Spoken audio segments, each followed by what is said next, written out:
ಸರ್ಕಾರದ ಗಮನವನ್ನು ಸೆಳೆಯುವಂತ ರೀತಿಯಲ್ಲಿ ಪ್ರತಿಭಟನೆ ಮಾಡಿದ್ದಾರೆ. ಇದು ಅವರ ಕರ್ತವ್ಯ ಮತ್ತು ಹಕ್ಕು ಕೂಡ. ಯಾರಿಗೆ ಆರೋಪಗಳು ಬಂತು ಅವರನ್ನು ರಾಜೀನಾಮೆ ಕೊಡಿಸತಕ್ಕಂಥ ಕೆಲಸವನ್ನ ಅಂದಿನ ಸಜೀವ ಸರ್ಕಾರ ಮಾಡಿತ್ತು ಅಂತ ಹೇಳುವುದನ್ನ ತಮ್ಮ ಗಮನಕ್ಕೆ ನಾನು ತರುವಂತದ್ದು. ರಾಜನಾಥ್ ಸಿಂಗ್ ಅವರೊಂದು ಸ್ಟೇಟ್ಮೆಂಟ್ ಕೊಟ್ಟರು, ಒಂದು ರಾಜೀನಾಮೆ ಕೊಡಬೇಕು ಅಂತ ಹೇಳಿ. ಒಂದು ರೈತರ ಚಳುವಳಿಯ ಸಂದರ್ಭದಲ್ಲಿ ಒಬ್ಬ ಮಂತ್ರಿ ಹಲ್ಲೆ ಮಾಡಿದಾರೆ ಅಂತ ಹೇಳ್ತಕ್ಕಂಥ ಮಾತು ಬಂದಾಗ ಇದೇ ರಾಜನಾಥ್ ಸಿಂಗ್ ಹೇಳಿದರೆ ನಮ್ಮ ಪಕ್ಷ ಕಾಂಗ್ರೆಸ್ ಅಲ್ಲ ರಾಜೀನಾಮೆ ಕೊಡ್ಲಿಕ್ಕೆ ಅಂತ ಹೇಳಿ. ರಾಹುಲ್ ಗಾಂಧಿ ಅವರು ಪ್ರತಿಭಟನೆ ಮಾಡಿದಾಗ ಅವರ ಮೇಲೆ ದಬ್ಬಾಳಿಕೆ ಮಾಡತಕ್ಕಂಥದ್ದು, ವಿದ್ಯಾರ್ಥಿಗಳ ಮೇಲೆ ಮಾಡಿದಕ್ಕೆ ದಬ್ಬಾಳಿಕೆ ಬಹಳ ಗಂಭೀರ ಸ್ವರೂಪದ್ದು ಅಂತ ಹೇಳ್ತಕ್ಕಂಥದ್ದು ನಾನು ಹೇಳಲಿಕ್ಕೆ ಬಯಸ್ತೇನೆ. ಧರಣಿ ಕೂತಿದ್ದಾರೆ, ಯಾರು ಉಪವಾಸ ಕೂತಿದ್ದಾರೆ, ಅವರ ಅಪಹಾಸ್ಯ ಮಾಡ್ತಕ್ಕಂಥದ್ದು ಎಲ್ಲಿವರೆಗೆ ಅಂತ ಹೇಳಿದ್ರೆ ಅವರು ದೇಶದ್ರೋಹಿಗಳು ಅನ್ನುವಂತಕ್ಕಂಥ ರೀತಿಯಲ್ಲಿ ಬಿಂಬಿಸ್ತಕ್ಕಂಥದ್ದು ಕೂಡ. ರಾಹುಲ್ ಗಾಂಧಿ ಅವರ ಹೇಳಿಕೆ ಪ್ರಕಾರ 152 ಬಾರಿ ಪೇಪರ್ ಲೀಕ್ ಆಗಿದೆ. ಇದನ್ನ ಸಜೀವ ವಿರೋಧ ಪಕ್ಷ ಗಂಭೀರವಾಗಿ ಎದುರಿಸುವಂಥದ್ದು, ವಿರೋಧ ಮಾಡತಕ್ಕಂಥ ಹಕ್ಕು ಅಂತ ನಾನಂತೂ ಭಾವಿಸಿದ್ದೇನೆ. ವಿದ್ಯಾರ್ಥಿಗಳ ಚಳವಳಿ ಒಂದು ರೂಪ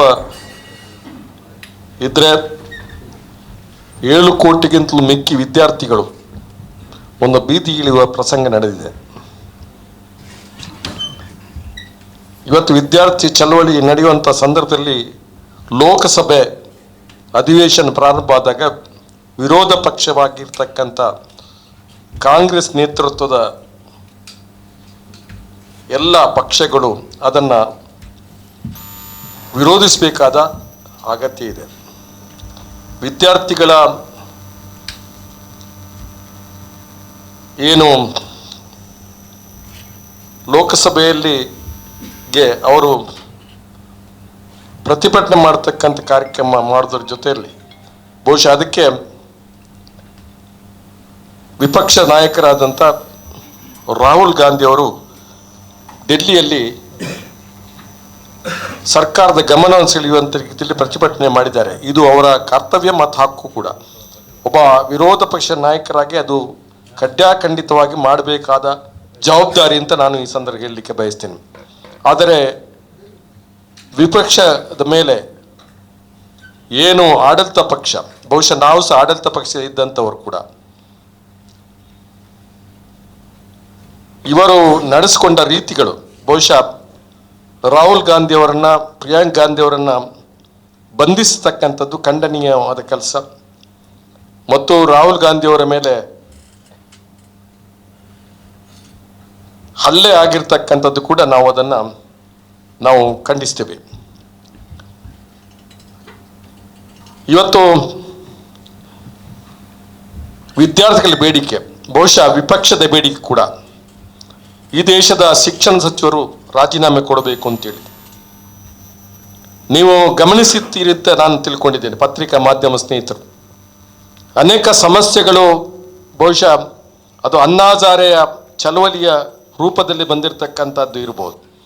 ಬಹುಶಃ ಯಾರಿಗೆ ಆರೋಪಗಳು ಬಂತು ಅವರನ್ನು ರಾಜೀನಾಮೆ ಕೊಡಿಸ್ತಕ್ಕಂಥ ಕೆಲಸವನ್ನ ಅಂದಿನ ಸಜೀವ ಸರ್ಕಾರ ಮಾಡಿತ್ತು ಅಂತ ಹೇಳುವುದನ್ನು ತಮ್ಮ ಗಮನಕ್ಕೆ ನಾನು ತರುವಂಥದ್ದು.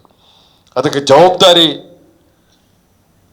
ಇಲ್ಲದೇ ಇರ್ಬೋದು, ಆದರೆ ಹೊಣೆಗಾರಿಕೆಯನ್ನು ತಪ್ಪಿಸಿಕೊಳ್ಳಲಿಕ್ಕೆ ಆಗದ ವಿಚಾರ ಅಂತ ಹೇಳ್ತಕ್ಕಂಥದ್ದನ್ನು.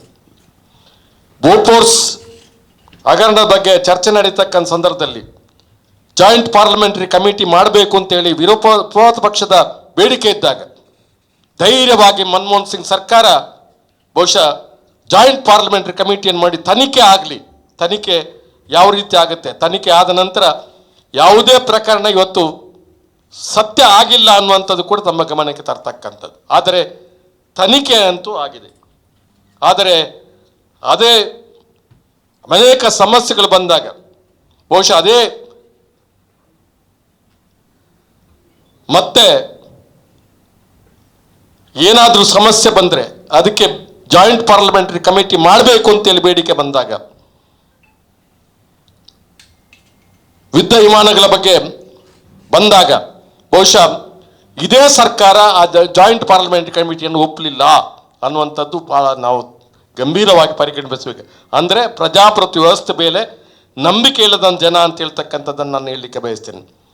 ಕಾಂಗ್ರೆಸ್ ಪಕ್ಷ ಯಾವತ್ತೂ ಕೂಡ ಪ್ರಜಾಪ್ರಭುತ್ವವಾದಿಯಾಗಿದ್ದುಕೊಂಡು ಯಾರಾದರೂ ತಪ್ಪುಗಳಿದ್ರೆ ರಾಜನಾಥ್ ಸಿಂಗ್ ಅವರೊಂದು ಸ್ಟೇಟ್ಮೆಂಟ್ ಕೊಟ್ಟರು, ಒಂದು ರಾಜೀನಾಮೆ ಕೊಡಬೇಕು ಅಂತೇಳಿ ಒಂದು ರೈತರ ಚಳುವಳಿಯ ಸಂದರ್ಭದಲ್ಲಿ ಒಬ್ಬ ಮಂತ್ರಿ ಹಲ್ಲೆ ಮಾಡಿದ್ದಾರೆ ಅಂತ ಹೇಳ್ತಕ್ಕಂಥ ಮಾತು ಬಂದಾಗ ಇದೇ ರಾಜನಾಥ್ ಸಿಂಗ್ ಹೇಳಿದರೆ ನಮ್ಮ ಪಕ್ಷ ಕಾಂಗ್ರೆಸ್ ಅಲ್ಲ ರಾಜೀನಾಮೆ ಕೊಡಲಿಕ್ಕೆ ಅಂತೇಳಿ, ನನ್ನ ಪಕ್ಷ ಕಾಂಗ್ರೆಸ್ ಅಲ್ಲ ರಾಜೀನಾಮೆ ಕೊಡಲಿಕ್ಕೆ ಅಂತ ಹೇಳ್ತಕ್ಕಂಥ ಒಂದು ಶಾಸ್ತ್ರದ ಮಾತನ್ನು ಹೇಳಿರ್ತಕ್ಕಂಥದ್ದನ್ನು ನಾವು ಇವತ್ತು ಗಮನಿಸ್ತಾ ಇದ್ದೇವೆ. ದೇಶದಲ್ಲಿ ದೊಡ್ಡ ಒಂದು ಹಗರಣ ಆಗಿದೆ ಅಂತಕ್ಕಂಥದ್ದು ನಾವೆಲ್ಲೂ ಒಪ್ಪಬೇಕಾದ ವಿಚಾರ. ಅದು ವಿದ್ಯಾರ್ಥಿಗಳ ಭವಿಷ್ಯತ್ತನ್ನು ಮೊಟಕುಗೊಳಿಸ್ತಕ್ಕಂಥ ರೀತಿಯಲ್ಲಿ ಆಗಿರ್ತಕ್ಕಂಥ ಕರ್ನಾಟಕದಲ್ಲಿ ಯಾವ CET ಯಾವ ಸುಂದರವಾಗಿ ನಡೆದುಕೊಂಡು ಬಂದಿತ್ತು, ಬಹುಶಃ ಆ ಕಾಲದಲ್ಲಿ ಕರ್ನಾಟಕ ಜನಕ್ಕೆ ವಿದ್ಯಾರ್ಥಿಗಳಿಗೆ ಅನುಕೂಲಕರವಾದಂಥ ಅನೇಕ ಅವಕಾಶಗಳು ಬಂದಾಗ ಬಹುಶಃ ನೀಟನ್ನು ಮಾಡೋದರ ಮೂಲಕ ಇದಕ್ಕೆ ಒಂದು ಕೋಚಿಂಗ್ ಕ್ಲಾಸ್ಗಳು ಬಹುಶಃ ದೊಡ್ಡ ಪಾತ್ರವನ್ನು ವಹಿಸಿ ನೀಟ್ ಅನ್ನುವಂಥದ್ದು ಬಹುಶಃ ಜನರಿಗೆ ನಂಬಿಕೆ ಇಲ್ಲದಂಥ ಪರಿಸ್ಥಿತಿ ನಿರ್ಮಾಣ ಮಾಡ್ತಕ್ಕಂಥ ಸಂದರ್ಭದಲ್ಲಿ ವಿರೋಧ ಪಕ್ಷ ನಾಯಕರಾಗಿ ರಾಹುಲ್ ಗಾಂಧಿ ಅವರು ಏನು ಮಾಡಬೇಕು ಅನ್ನುವಂಥ ಪ್ರಶ್ನೆಯನ್ನು ನಾನು ತಮ್ಮಲ್ಲಿ ಕೇಳ್ತಾ ಇದ್ದೇನೆ. ರಾಹುಲ್ ಗಾಂಧಿ ಅವರು ಪ್ರತಿಭಟನೆ ಮಾಡಿದಾಗ ಅವರ ಮೇಲೆ ದಬ್ಬಾಳಿಕೆ ಮಾಡ್ತಕ್ಕಂಥದ್ದು, ವಿದ್ಯಾರ್ಥಿಗಳ ಮೇಲೆ ಮಾಡಿದಕ್ಕೆ ದಬ್ಬಾಳಿಕೆ ಬಹಳ ಗಂಭೀರ ಸ್ವರೂಪದ್ದು ಅಂತ ಹೇಳ್ತಕ್ಕಂಥದ್ದು ನಾನು ಹೇಳಲಿಕ್ಕೆ ಬಯಸ್ತೇನೆ. ಬಹುಶಃ ವಿದ್ಯಾರ್ಥಿಗಳ ಒಂದು ಮೇಲೆ ಪೊಲೀಸ್ ದೌರ್ಜನ್ಯ ಬಹಳ ದೊಡ್ಡ ರೀತಿಯಲ್ಲಿ ಆಗಿದೆ. ಅದೇ ರೀತಿಯಲ್ಲಿ ರಾಹುಲ್ ಗಾಂಧಿಯವರ ಒಂದು ಬಂಧನ ಮತ್ತು ಅವರ ಮೇಲೆ ಹಲ್ಲೆ ಮಾಡಿರ್ತಕ್ಕಂಥದ್ದು ಕೂಡ ನಾನು ಖಂಡಿಸ್ತಾ ಇದ್ದೇನೆ ಅಂತಕ್ಕಂಥದ್ದು.